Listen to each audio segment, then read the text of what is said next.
Gracias. Bueno, pues muy buenas noches a todos los, ¿cómo podríamos decir? Televidentes de mi oficina que están hoy en línea y los que estarán en YouTube. Gracias por el espacio. El día de hoy tengo una plática llamada Etiquetado, que son complementos postales para la correspondencia mexicana.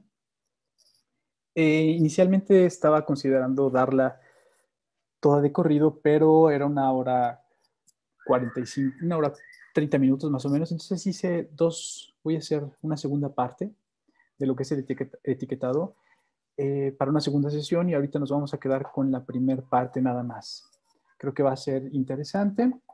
Gran parte de lo que yo trato siempre de compartirles es un poquito de áreas nuevas que tienen la posibilidad de ser estudiadas desde la perspectiva de la filatelia mexicana, que continúan siendo parte de procesos y protocolos postales, que hay material en circulación para poder hacer estudios, que no tendríamos que estarnos limitando a, lo digo de broma, esperar a que alguno de nuestros colegas ya no esté en este mundo para tratar de cachar su colección, ¿no? En estos casos, cuando estudiamos material que es circulante, que está en los comerciantes, que está incluso a veces colocado en piezas de nuestra familia, en archivos personales, pues nos da la alternativa de ocupar nuestro tiempo en la filatelia haciendo lo que más nos gusta, ¿no? Estudiando.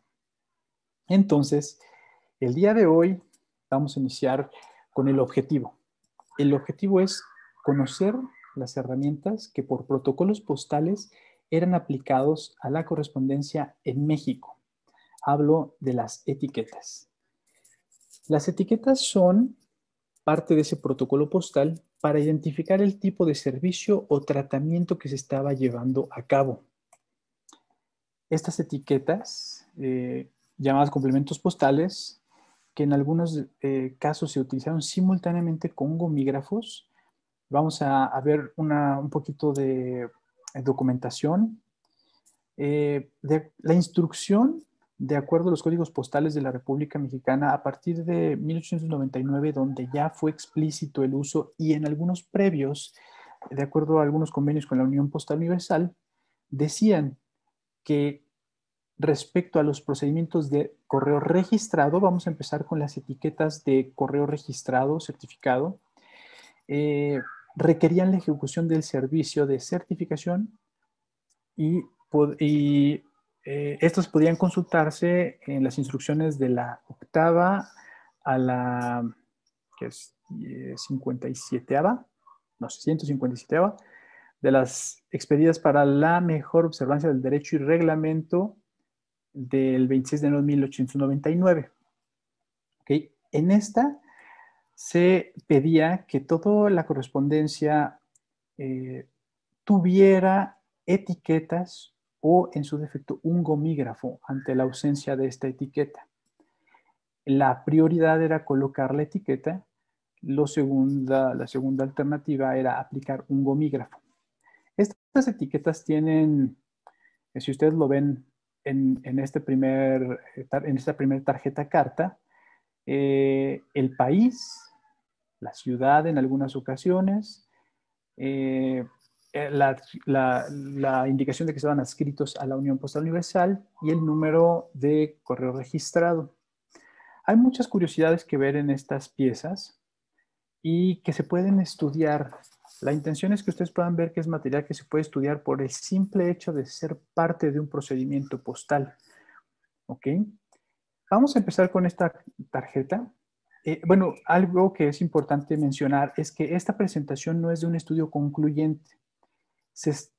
Estoy trabajando en preparar un catálogo donde se puedan clasificar las etiquetas de registrado. No creo que sea de forma inmediata, pero al momento por lo menos he podido identificar más de 150 distintas. Estas varían en lo que es la tipografía, tamaños, papeles, si algunos venían engomados, otros no. Entonces, pues va para largo, pero aquí es que ustedes vean que hay todavía material a estudiar y que lo podemos empezar a hacer. ¿Okay? En este caso vamos a empezar a ver algunas curiosidades también en su aplicación. Cuando tenemos nosotros piezas que salían de una suboficina o de una oficina que no era la central, la ocupada para hacer los envíos ya de forma general al extranjero, en este caso, por ejemplo, usaban dos etiquetas. Esta era la de la suboficina, que tenía un registro. Voy a ir más específico a esta. Una primera etiqueta que mostraba el número de rastreo que iba a colocarse en un libro. Esta es una de las primeras de 1899. Se colocaba eso en un libro que indicaba que había salido de esa oficina a la oficina central del correo, donde iba a ser redireccionada para llegar a un puerto. Y de ese puerto ser enviada a la ruta que le correspondía para poder llegar a su destino. La segunda etiqueta era del libro de la oficina central en la que iba a ser colocada en un bulto con dirección hacia su destino. Esa es la razón por la cual tenemos estas dos. Estamos hablando de 1899, donde los sistemas electrónicos todavía no existían, eran impensables, entonces todo iba con un libro y al momento de que el servicio postal, por ejemplo, en este caso de Estados Unidos, al momento de llegar a Nueva York, no tenía el registro de México. Sabía que México en su salida había marcado con un número 7959, que podemos ver en el centro, se transparenta en la etiqueta de Nueva York, pero ellos para poder rastrearla ponían en ese libro, viene de origen México, con registro tal, y era etiquetado nuevamente con un registro el cual iba a quedarse en un libro en Estados Unidos para poder rastrear hacia dónde iba, ¿no? En este caso me parece que esta pieza era Alemania. Entonces tenían esa forma de rastreo, por eso es que tenemos en algunas ocasiones este tipo de combinaciones de etiquetas. ¿Qué es lo que podemos empezar a identificar? Tipografías, mientras que en una etiqueta de la misma época, la tipografía viene con remates o en francés con serif. En la segunda viene con un sans serif, o sea, sin remates, mientras que el Distrito Federal en una viene con una letra bold, en la otra viene con una letra de palo seco, recta completamente. Y estas diferencias van haciendo que podamos nosotros clasificarla. En una vemos un NO para decir el número, en otra vemos la versión NUM, y esto va permitiéndonos tener una clasificación detallada, profunda, rica, y pues obviamente como filatelistas que nuestro objetivo es pasar un buen tiempo aprovechando este pasatiempo que es el coleccionismo de estampillas, pues pasando un buen tiempo estudiándolas. Un breviario general, un breviario cultural, es que las instrucciones en México decía que la R siempre iba a ser para el correo internacional porque era la nomenclatura para la correspondencia registrada, mientras que la C era para correspondencia al interior o nacional. Por eso es que en México empezamos a ver que las etiquetas de registrado se empiezan a a dividir en subclases. Y esto pues obviamente lo vuelve todavía más enriquecedor. Vamos a ver algunos ejemplos. Vamos a ver, bueno, primero, haciendo referencia al comentario inicial que decía las instrucciones postales que debía de colocarse etiquetas o en su defecto algún gomígrafo. Aquí tenemos parte de un sustrato de lo que son el libro de prácticas del Servicio Postal Mexicano, en el cual indica cuál era la función de cada uno de los gomígrafos, sellos, etiquetas, etc. Y decía que el gomígrafo número 16, que era el de registrados, se debía aplicar a las correspondencias certificadas del Servicio Internacional a falta de la etiqueta que tiene igual indicación que el sello. O sea, que este gomígrafo tenía que ir en sustitución de una etiqueta en caso de que no existiera en la oficina postal. ¿Okay? Este era el tipo de gomígrafos. Esto es nada más un breviario cultural. Eran caucho, eran de alto desgaste, por eso casi siempre vemos en los primeros periodos muy bien impreso y a veces podría decir semanas después, muy mal impreso, ¿no? Ya muy deteriorados. Terminaban prácticamente así. El primero de Mazatlán, Sinaloa, el segundo de Castro, en el estado de Jalisco.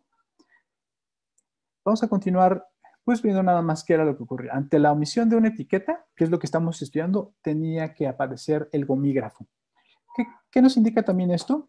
Que el servicio postal hacía la producción de estas etiquetas, mandaba a hacerlas, y no tendría por qué existir una carta en la que hubiera la omisión del protocolo, porque si no había etiquetas, en lo que se hacía una requisición y solicitud al correo en México, cada oficina tenía un gomígrafo como respaldo para poder actuar. ¿Ok? Vamos a seguir viendo algunos otros ejemplos. Las piezas aparecieron principalmente en México en color azul y rojo. Entonces podemos ir viendo que también hay otras áreas que estudiar, ¿no? Si existen o si existieran etiquetas con el mismo diseño, dimensiones, tipografía en color rojo y color azul, podemos hablar también de subvariedades e identificar en algún momento cuál apareció primero. Vamos a empezar a ver un comparativo, que también ahí tengo una anécdota muy curiosa. Vamos a ver qué dice République Mexicaine, quien hable francés, se podría pronunciarlo mucho mejor que yo. En la siguiente vemos exactamente lo mismo, pero vemos con dos tipografías, por supuesto son de dos épocas distintas, pero he estado buscando en algo de documentación de por qué nosotros tenemos esta escritura en francés. Y lo único que se me ocurre, porque nunca he visto información que diga que sea obligatorio el francés, es que México, al estar adscrito a la Unión Postal Universal, uno de los idiomas oficiales fue el francés. Y los comunicados para gran parte de lo que era Hispanoamérica eran enviados en francés para que pudieran facilitarse, digamos, a cierto punto. México toma esa recomendación de etiquetas porque mandaban una estructura de las etiquetas y la pasa tal cual y la pasa en francés. ¿Okay? Llega un momento en el que esta es una anécdota y es un punto de vista personal porque nunca he encontrado que existiera la obligación de que estuviera en francés, mucho menos cuando de México no tendrían, no es el francés el idioma, no era el francés el idioma universal, aunque México tenía una gran influencia en esa época de Francia, no era para que en comunicaciones al exterior eh, fueran en francés, no era nuestro principal, digamos, país de comunicaciones.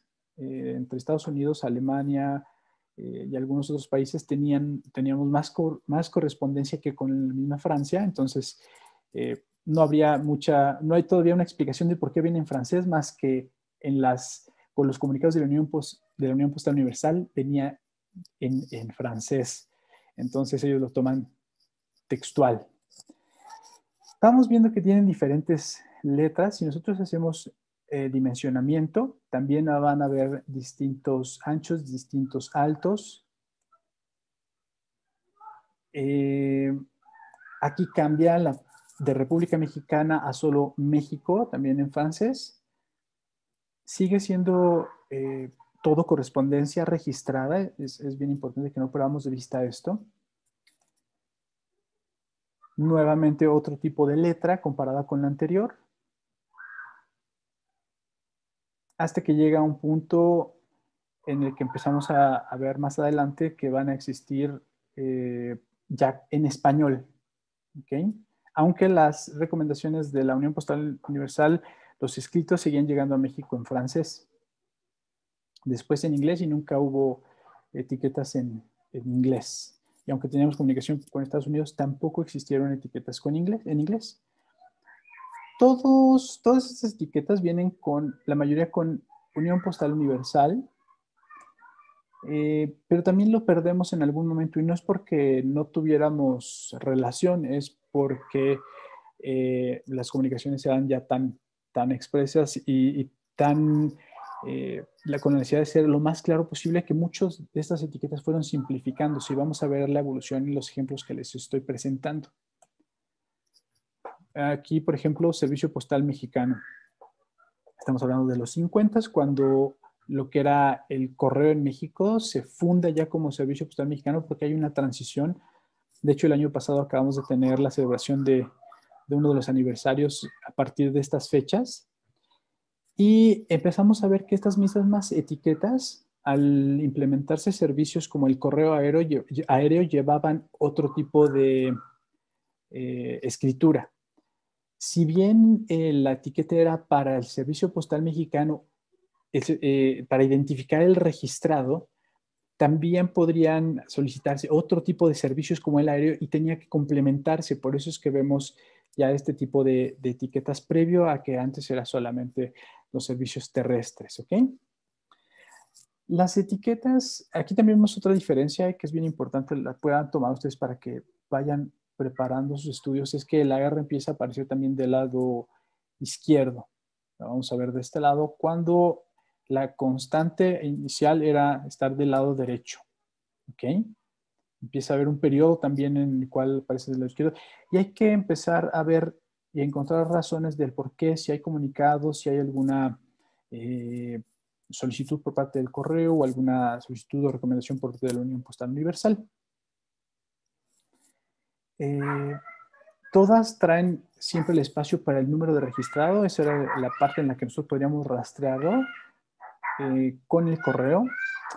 También podemos ver que nosotros como país tuvimos también algunas solicitudes para cambiarlo de forma, ¿cómo nos llamaban? Si nosotros éramos de República Mexicana y en algún momento lo pasaron a Estados Unidos mexicanos.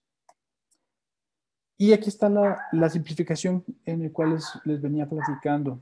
Esta simplificación permitía que en la parte superior se pudieran poner otro tipo de servicios. Aquí está omiso, pero este debía de ser aéreo. Aquí también está la parte del espacio para lo que es el número de registrado. Nuevamente la R en la parte izquierda. Y así vamos evolucionando. Todas estas etiquetas sigo haciendo un compilado para poder tener una clasificación adecuada. Algo bien importante también de los procesos en los cuales el correo se iba transformando en México, después de ser Servicio Postal Mexicano, se agregó a lo que era la Secretaría de Comunicaciones y Transportes, la administración en conjunto de lo que son telégrafos. No siempre en México estuvo el Correo y Telégrafos Unidos y no continúan a la fecha unidos. Hoy en día son dos instituciones también separadas. Pero mientras lo fueron, aparecieron este tipo de etiquetas también que trataban de promover otros servicios. Hasta ahí se simplificando de esta manera, ¿no? Vamos a ver también estas formas que vemos aquí y este número que es, por ejemplo, 85, lo podemos ver aquí con el 38 y lo podemos ver más atrás en una rojita que estaba por acá. Aquí, en este azul. Aquí no se alcanza a ver, pero debe tener también un número. Estas formas era el código con el que se identificaba el correo para hacer sus solicitudes a lo que fueron en algún momento y todavía hoy en día los talleres gráficos de la Nación, que no era el área que imprimía las estampillas. El taller de impresión de estampillas y valores hacía solamente los valores para lo que era el pago del porte y los talleres gráficos hacían todo el material que no era, no tenía valor postal, no tenía valor de porte. Entonces, nunca vamos a encontrar esta información en reportes del TIEF. Lo vamos a encontrar en reportes de los talleres gráficos de la Nación. Es también otro dato para quien quiera empezar a estudiar o hacer clasificación de estas piezas, pueda dirigirse a un lugar adecuado. Les iba mencionando que todas estas piezas al momento tengo más o menos 150 distintas, con algunas variedades entre ellas. Y bueno, las preguntas principales es, ¿se pueden estudiar errores en las etiquetas?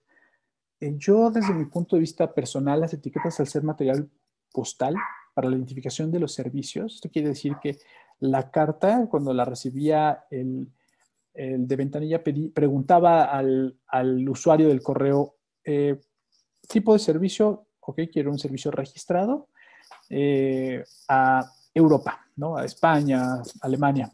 Entonces, para identificar esa carta que podría tener la misma vista que todas las demás, fue que se desarrollaron esas etiquetas. Lo mismo, quiero un registrado, pero aéreo, entonces tendría que llevar ese complemento que identificar esa pieza que no era solamente registrado, sino que también era aéreo. Esto, al ser un procedimiento postal, tiene las posibilidades de estudiarse bajo un esquema de filatelia tradicional. ¿Cuál es este esquema de filatelia tradicional? Bueno, podemos clasificar las emisiones, los periodos, las variedades, entre ellas pues, los papeles, los errores, que son constantes, que aparecen repetidamente, tipos y reimpresiones, porque de algunos aparecen primero en rojo, después en azul, exactamente con la misma estructura y dimensión. Esto quiere decir que es una reimpresión, es una variedad derivada de una, y también algunas curiosidades. Ahorita vamos a ver un par de ejemplos. ¿Cuáles podrían ser errores? Este tipo de piezas estuvieron principalmente ruleteadas o en hojas sin marcas. Tenía que cortarlas el servicio postal con tijeras. En algunos casos ni siquiera tenían goma, no era papel engomado. Entonces se puede clasificar ese tipo de material, ¿no? Si nosotros pudiéramos darle un número, decirle, esta es la etiqueta A, ruleteada, o esta es la etiqueta A tipo B sin ruleteado, sin perforado, y que tiene un corte con una doble R porque el tamaño era el mismo. A las otras que le correspondían como sus iguales, sus pares, ¿no? Este puede ser un error, se puede estudiar sí mientras existan piezas que se repitan constantemente. ¿Okay? Nuestra pieza tipo siempre debe ser la que está centrada, la que tiene buenos márgenes, la que tiene buena impresión, etc. ¿Cuál puede ser una curiosidad en este tipo de piezas? Vamos a analizar esta carta. Esta es una etiqueta también ruleteada, pero si ustedes ven a contraluz, es una etiqueta de reembolso. Otro procedimiento que vamos a hablar en la segunda parte de esta plática es una etiqueta de reembolso que fue utilizada para ponerla como registrado, ¿ok? Y se apoyaron con el gomígrafo del certificado para poder identificarlo y pusieron la etiqueta al revés para poder poner el número y darle camino. ¿A qué obedece? ¿Por qué lo podemos colocar como una curiosidad? Porque al principio les mostraba cuáles eran los protocolos y los textos que decían por qué debemos de utilizar una etiqueta en el registrado. Decía que era obligatorio para la correspondencia certificada, o sea, tenemos una etiqueta inicial. Después decía, ante la omisión de una o la falta de etiquetas, debemos de recurrir al gomígrafo. Pero entonces, ¿qué pasaba cuando no había ni etiquetas ni gomígrafo? Porque se podía haber extraviado, porque se podía haber roto, lo habían robado de la oficina postal. Bueno, ocurría que el servidor postal tenía que buscar la forma creativa de poner su número de registro y cumplir con parte de lo que era ese protocolo. En algunos otros casos me ha tocado verlo, tengo piezas donde ante no existir etiqueta ni gomígrafo ponían el número, una R, NO o NUM y luego a mano el número, porque tampoco tenían el foliador que era continuo para poder tener el registro. Esas fueron las alternativas, como estamos hablando de tener un estudio tradicional y podemos estar incluyendo este tipo de piezas como curiosidades. ¿Okay?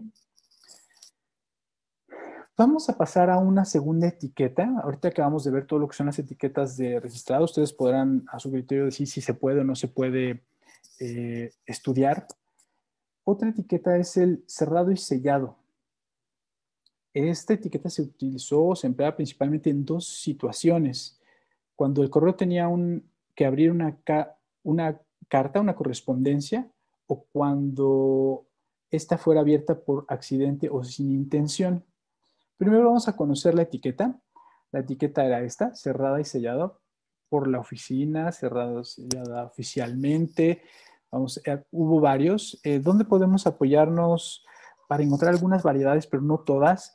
en el catálogo de servicios postales de México, en el Celiscano, los hermanos Celiscano pudieron poner algo de apoyo en la última parte de su libro. Al final voy a mostrarles la parte en la que viene.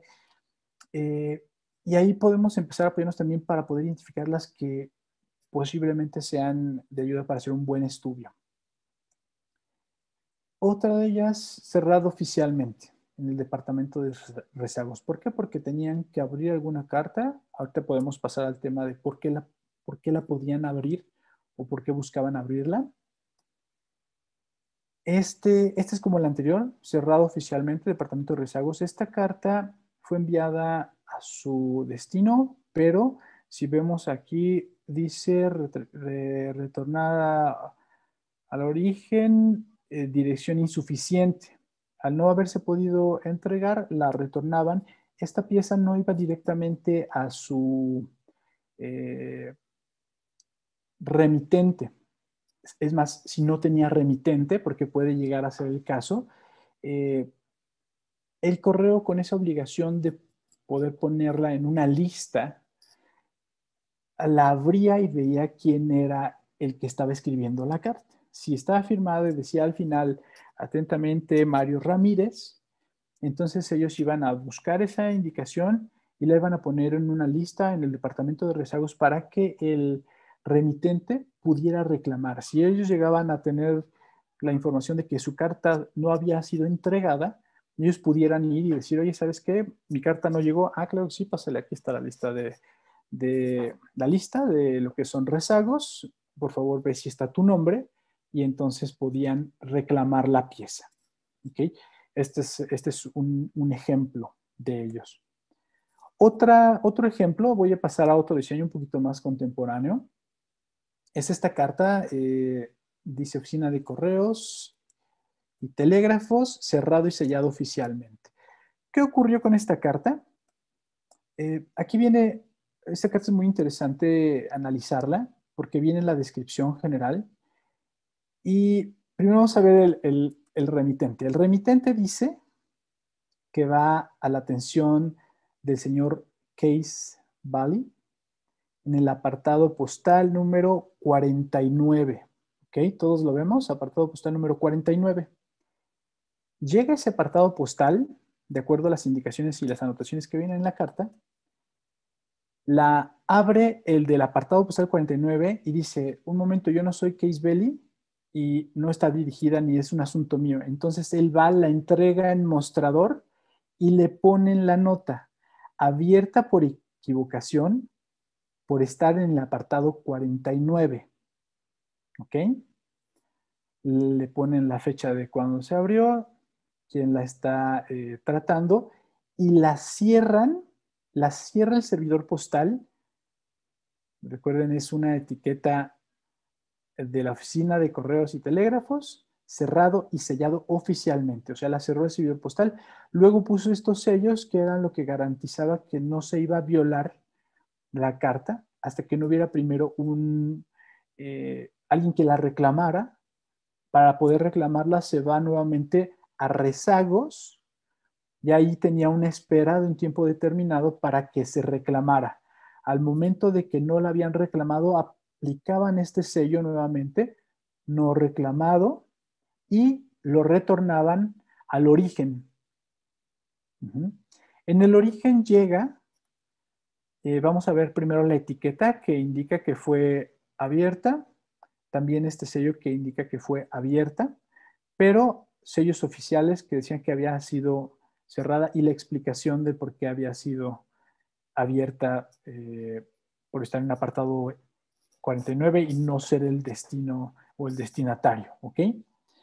Esa era la función de una apertura accidental por parte de una persona que la había abierto accidentalmente, ¿ok?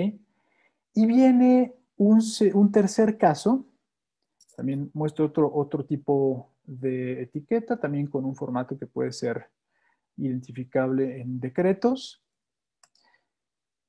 Servicio Postal Mexicano, cerrado y sellado oficialmente. Esta corresponde a un accidente.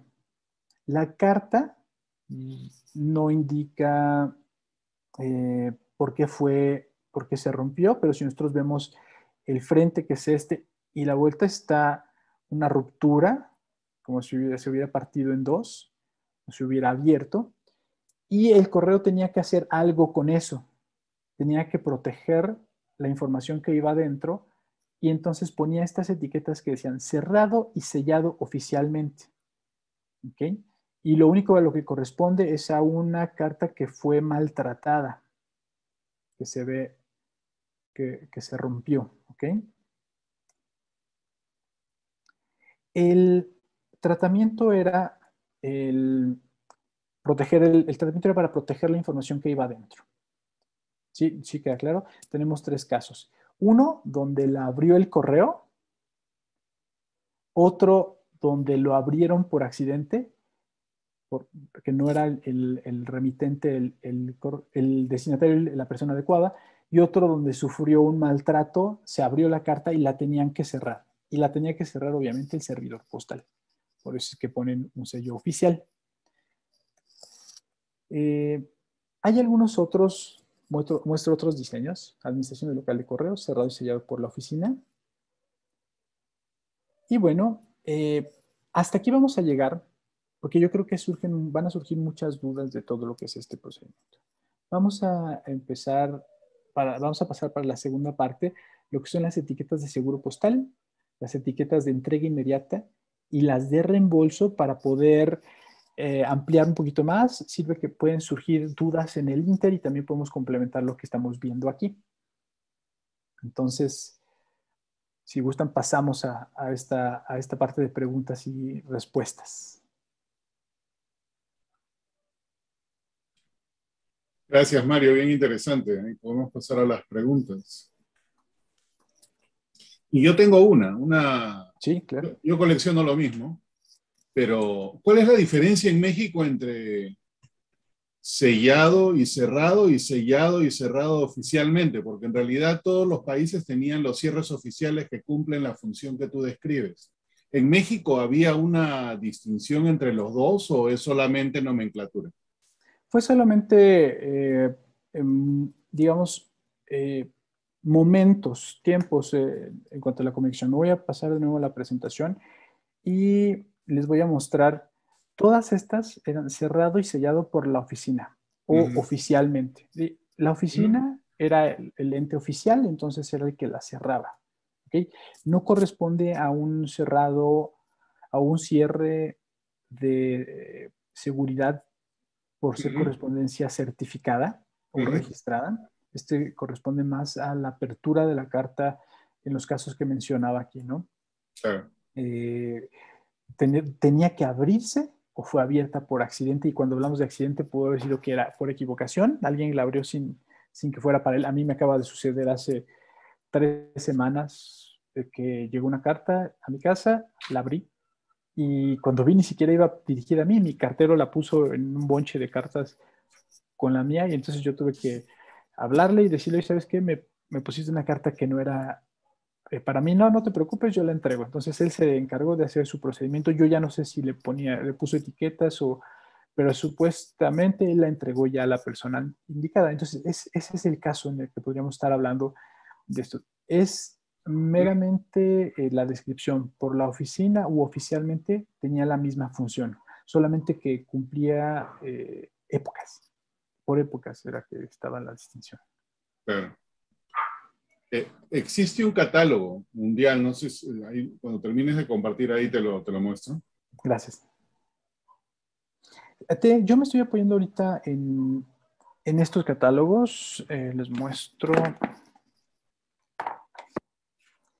Excel Liscano en la parte final pone desde los primeros, por ejemplo, desde Ujú. 1885, los clasifica, pero de una forma muy básica. Únicamente pone color de la etiqueta. En algunos que tienen perforación pone el tipo de perforación y llega hasta ahí, e incluso, por ejemplo, pone alguna de registrado, pero eso es una de cientos que existen. Este catálogo es el del 74, es de 1974, ya tenía por lo menos México 80 años de emitir etiquetas, y aparecen unas 8 o 10 que no son Sí, las que realmente había en México, ¿no? así es. No sé si se ve, pero este es el catálogo. Ahorita comparto la pantalla. Es un catálogo bien grande, los Official Seals of the World. Y México tiene su capítulo grande, por supuesto. Y me doy con la sorpresa que ahora en Amazon lo puedes, o no, este es en eBay, lo puedes comprar por muchísimo menos de lo que yo pagué. Es este catálogo. Y la parte de México está ahí, parece. No sé si estará completa, porque yo sé que la parte de Perú, por ejemplo, no está completa, pero no, ahí te lo dejo de referencia. Gracias. Ujú. Ahí Mauricio está con la mano en alto. Primero, Mario, Adelante, Mau. por la charla. Gracias. Una preguntita con relación a estos cierres oficiales. ¿Esto lo sigue aplicando Correos de México o ya no? No, ya no. Ya, de hecho, hoy en día puedes encontrar con comerciantes planillas completas, ¿no? Porque el correo, al no utilizarlas, llegó el momento en que las obsequió, las regaló. No, no tenían más uso, no eran material que estuviera a la venta, era de uso interno y dejó de utilizarse. Ah, Hubo un ya. tiempo en el que las cartas accidentadas o que tenían alguna ruptura se ponían en una bolsa de plástico que se sellaba, pero no traía más que una carta de disculpas, la indicación de cómo había llegado la situación que había pasado la carta, ¿no? Pero ya no estamos hablando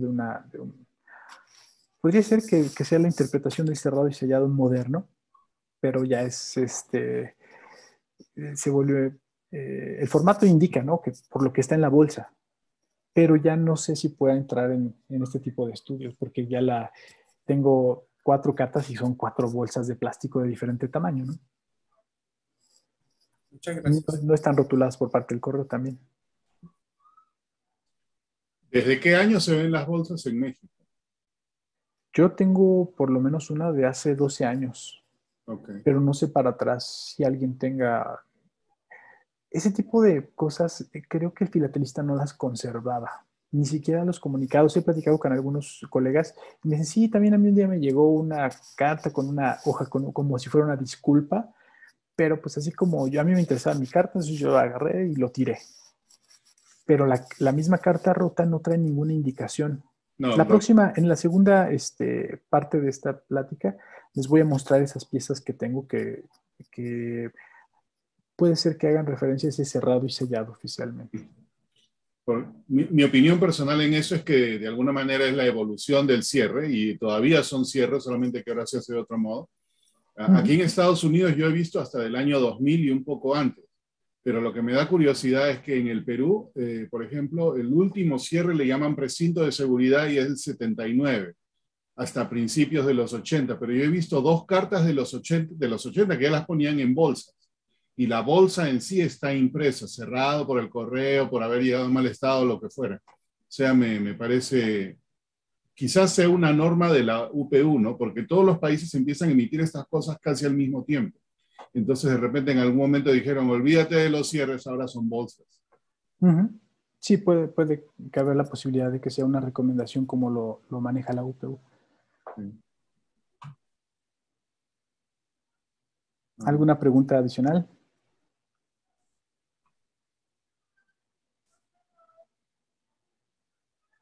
¿No la hay? Que no veo ninguna mano en alto.